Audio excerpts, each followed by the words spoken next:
wanted to be a Badger and why you wanted to play here and commit to here?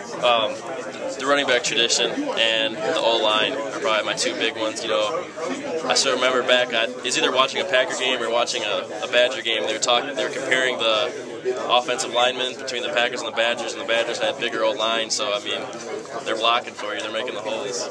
You mentioned John Clay, and you know about some of the other running backs that have been here. Did you talk to any of them in going through this process and what it was going to be like to be a Badger, or why this might be a good spot for you? Yeah, you know, coming up recruiting, they had me in a room with all the running backs, you know, they just talking to me. I definitely seemed like I could fit in right with them, and yeah, I really think I will. What stands out to you about the recruiting process, about maybe something somebody said or a moment when you were here on campus or meeting even one of the players? What really stuck in your mind about coming through here? I don't know. That's a good question. I don't know. Monty Ball didn't come in and say you could be like me someday or you follow my footsteps? No, you know, Coach Hammock, he's real big on competition.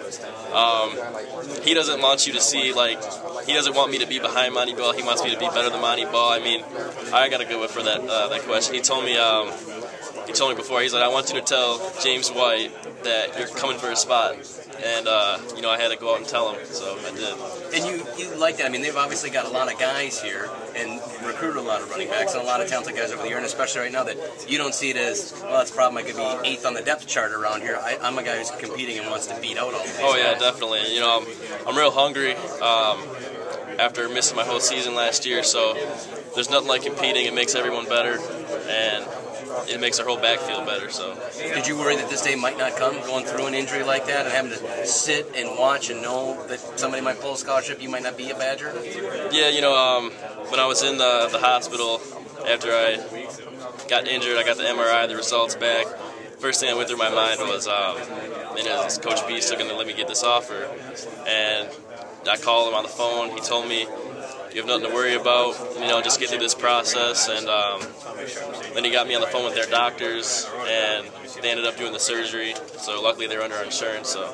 And how's your health now? How do you feel? Where do you feel, and where you are on the road back? I'm real good. The doctors are real happy with me. There's another guy, Nick Hill. He's a linebacker he's a month ahead of me, but I'm trying to, you know, keep up with him and base my recovery off him. So. Vonte, your experience playing the same backfield with Melvin, does that shape your attitude toward having that you can't have enough good backs? Is that kind of what you look at with what you got here at Wisconsin? Yeah, I mean, you know, me and Melvin competed in high school. It made me better, it made him better, and playing for the next 2-3 years it's just going to make us both better, and you know, hopefully we can both get a lot of playing time in the future. Did he influence you at all? Did you guys talk a lot through this whole process? Yeah. He was definitely, he wanted me to come here. You know, he wasn't like, you know, being selfish or anything. Neither of us were, and we're both good guys. He's a good guy, and yeah, he's helped me out throughout the process.